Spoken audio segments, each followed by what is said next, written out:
En 1990, Buster Douglas a fait l'impossible. Il a mis KO Mike Tyson alors que personne ne croyait en lui. C'était la plus grande surprise de l'histoire de la boxe. Mais ce qui est arrivé ensuite a été encore plus choquant. Gloire, argent, célébrité, puis une chute brutale. Il a perdu le contrôle, son corps s'est effondré et sa vie a frôlé la fin. Voici l'histoire de l'homme qui a touché le ciel, puis s'est battu pour ne pas mourir en enfer. Et si tu crois connaître l'histoire de Buster Douglas, attends de voir ça. James Buster Douglas a grandi entre les gants de boxe et les sacs d'entraînement. Son père, William Dynamite Douglas, était un boxeur respecté et un entraîneur dur comme le fer. Buster est né dans un environnement où la violence était une discipline et l'exigence une règle. Mais alors que d'autres fils étaient motivés par la figure de leur père, Buster ne ressentait que de la pression. Il ne se sentait jamais assez bien.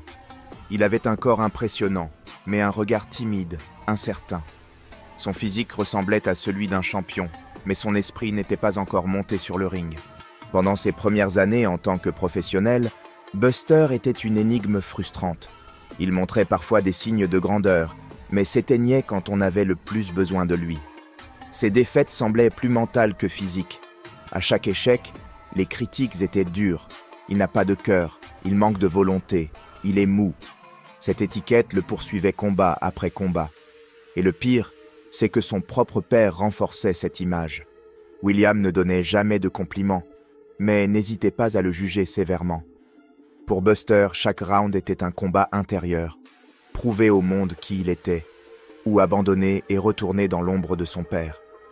En 1987, Buster a eu sa première grande chance, un combat pour le titre mondial vacant contre Tony Tucker.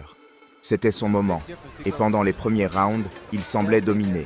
Mais au 10e round, tout s'est effondré. Il a baissé la garde, s'est épuisé et a été mis KO. Ce combat ne lui a pas seulement coûté la ceinture, il lui a coûté sa réputation. Le monde de la boxe a fermé le livre Buster Douglas. Juste un autre boxeur parmi tant d'autres, un talent gaspillé. Mais quelque chose a changé les années suivantes. Buster a décidé de faire taire tout le monde. Il a changé d'équipe, s'est entraîné sérieusement et sa technique s'est améliorée. Il n'était plus le même homme.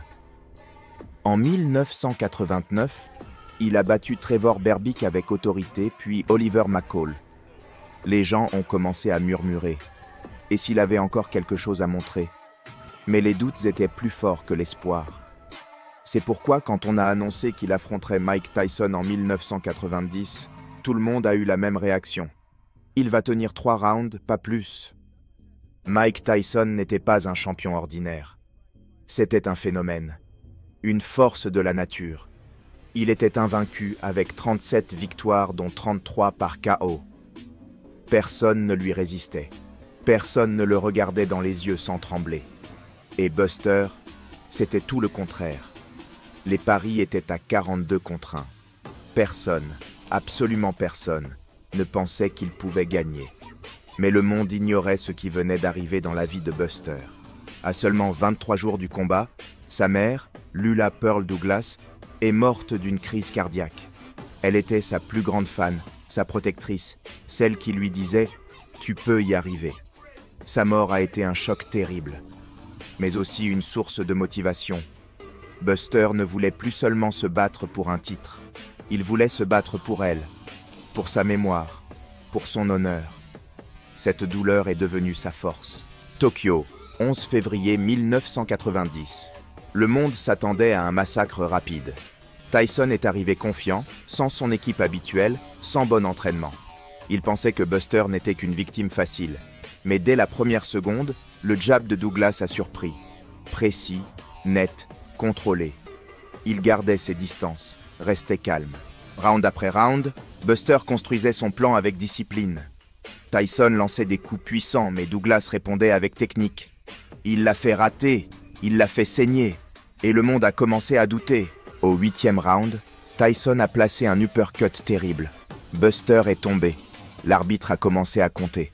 C'était long, très long, mais il s'est relevé. Et ce qui s'est passé ensuite a choqué le monde. Il n'est pas revenu avec peur.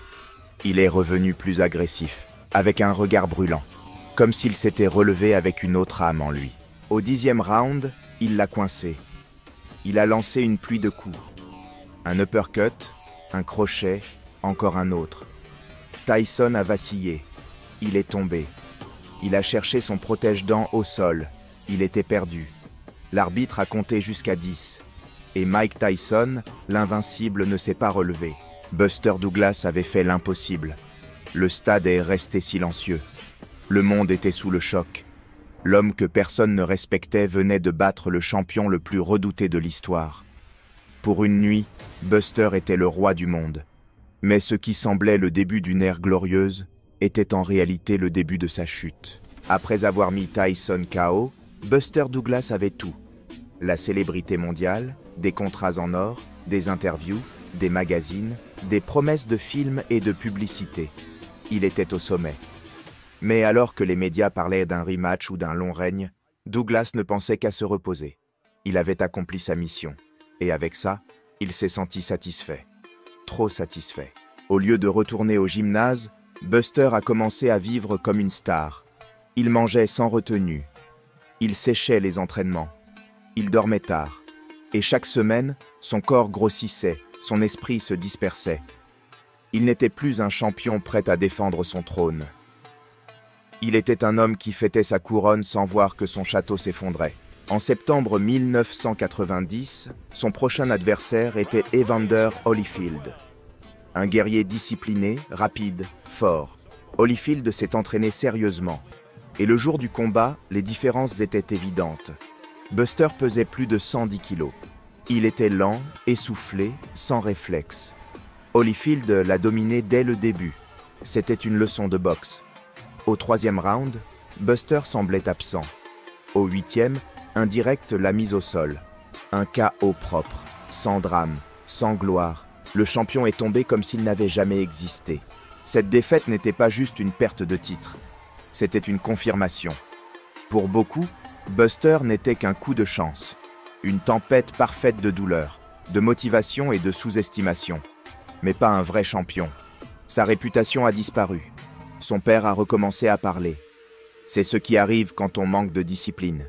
Les médias l'ont ridiculisé. Les contrats ont disparu. Les appels se sont arrêtés. Et Buster s'est effondré. Il s'est éloigné de la boxe, des journalistes, de tout. Ce qu'il avait gagné est parti dans le luxe, les voitures, les fêtes et la mauvaise gestion. Son corps a changé. Il mangeait comme si le vide en lui pouvait être comblé avec du sucre, de la graisse et de l'alcool. Son poids a augmenté. 120 kilos, 140, 160. Il ne s'entraînait plus, ne sortait plus, marchait à peine. Il respirait avec difficulté. Il s'est enfermé et a laissé le monde l'oublier. Mais le plus dur n'était pas physique. C'était mental. Buster n'avait plus de but. Il avait connu une nuit glorieuse et maintenant il était face au miroir, sans savoir qui il était. Il avait battu le plus fort, mais ne pouvait pas vaincre sa propre tristesse. Il se sentait invisible, abandonné, oublié. Un géant piégé dans son propre corps. Et c'est ça le plus dangereux. Parce que quand une légende tombe, elle ne se relève pas toujours. En 1994, 4 ans après avoir battu Mike Tyson, Buster Douglas est tombé dans le coma. Son corps, méconnaissable à cause de son poids, a cédé à cause d'un choc diabétique. Il avait à peine 34 ans, mais son état était celui d'un homme détruit. Quand les médecins l'ont trouvé, sa glycémie était si haute qu'il pensait qu'il ne survivrait pas la nuit. Il est resté plusieurs jours inconscient, et quand il s'est réveillé, ce n'était pas comme une star, mais comme un patient au fond du trou. Ce qui a suivi, c'est le silence. Personne n'a filmé sa guérison, pas de caméra, pas de gros titres. Juste Buster, seul, dans une chambre blanche, se demandant quand il avait perdu le contrôle de sa vie. Ni sa fortune, ni sa gloire, ni son exploit contre Tyson ne pouvaient le sauver. S'il ne changeait pas, il allait mourir. Pas sur le ring, mais dans un lit d'hôpital. Sans témoins, sans applaudissements, sans rédemption. Et alors, il a fait ce que personne n'attendait. Il a décidé de se battre à nouveau. Mais cette fois, pas pour une ceinture, pas pour sa mère, pas pour son père. Cette fois, pour lui-même. Pour l'homme qu'il avait failli laisser mourir. Buster a recommencé à zéro, lentement. D'abord il marchait, puis il trottait. Ensuite, il est retourné au gymnase. Personne ne le reconnaissait. Il était passé de la une des journaux à un homme triste et anonyme. Mais il a continué, jour après jour. Il a perdu du poids, retrouvé sa mobilité, et à chaque kilo perdu, il laissait aussi derrière lui la honte, la colère, la douleur. En 1996, 6 ans après avoir perdu son titre, Douglas est remonté sur le ring. Ce n'était pas à Las Vegas, ce n'était pas un grand combat télévisé, mais il a gagné, puis encore. Pas pour la gloire, ni pour la revanche, mais pour prouver qu'il pouvait encore se relever, que l'homme tombé respirait toujours. Les années suivantes, il a continué à boxer, mais à petit niveau. Il ne cherchait plus les titres, il cherchait le respect, et à chaque coup, à chaque jab, à chaque cloche, il écrivait une nouvelle histoire. Il n'était plus le miracle de Tokyo, il était le survivant de Columbus, l'homme qui refusait de laisser sa pire version le définir. Petit à petit, Buster s'est éloigné du ring. Pas à cause d'une défaite, mais par choix. Il a commencé à entraîner des jeunes, à donner des conférences, à visiter des écoles. Son histoire n'était plus seulement une victoire sportive, mais un avertissement. Il parlait de la célébrité, de la pression, de l'abandon, mais aussi du pouvoir de se reconstruire quand tout semble perdu. Aujourd'hui, Buster Douglas vit dans l'Ohio. Il a 64 ans. Il ne pèse plus 180 kilos. Il ne se cache plus. Il vit tranquille, avec sa famille, loin des projecteurs, mais avec la conscience en paix.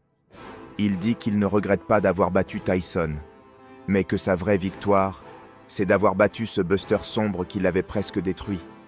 Car tous les champions ne lèvent pas une ceinture. Certains lèvent juste la tête. Son histoire n'est pas celle qui finit dans la gloire éternelle. On ne l'a pas vu prendre sa retraite en champion. Il n'y a pas eu de discours, ni de larmes sur le ring. Son histoire s'est terminée loin des lumières, mais pleine de vérité. Buster est tombé, il s'est brisé, il s'est laissé aller, mais il est revenu, à sa façon, avec dignité, en silence.